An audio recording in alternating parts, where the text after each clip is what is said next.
সাবেক প্রধানমন্ত্রী ও BNP chairperson Begum Khaleda Zia ও বিএনপির ভারপ্রাপ্ত চেয়ারম্যান তারেক রহমানকে ১৬ই ডিসেম্বর মহান বিজয় দিবস উপলক্ষে রাষ্ট্রপতির সংবর্ধনা অনুষ্ঠানে আমন্ত্রণ জানানো হয়েছে। বুধবার সন্ধ্যায় ১১ই ডিসেম্বর রাজধানীর গুলশানে বিএনপি চেয়ারপারসনের রাজনৈতিক কার্যালয়ে রাষ্ট্রপতির পক্ষ থেকে দাওয়াতপত্রটি হস্তান্তর করেন রাষ্ট্রপতির সামরিক সচিব মেজর জেনারেল মোহাম্মদ আদিল চৌধুরী।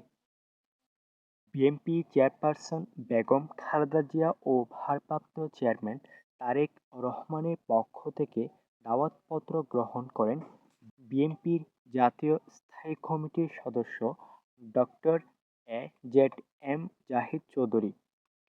জানতে চাইলে doctor A Z M Zahid Chowdhury বলেন, মহান বিজয় দিবস উপলক্ষে রাষ্ট্রপতির সংবর্ধনা অনুষ্ঠানে সাবেক প্রধানমন্ত্রী ও বিএনপি চেয়ারপারসন বেগম খালেদা জিয়া এবং বিএনপির ভারপ্রাপ্ত চেয়ারম্যান তারেক রহমানকে আমন্ত্রণ জানানো হয়েছে।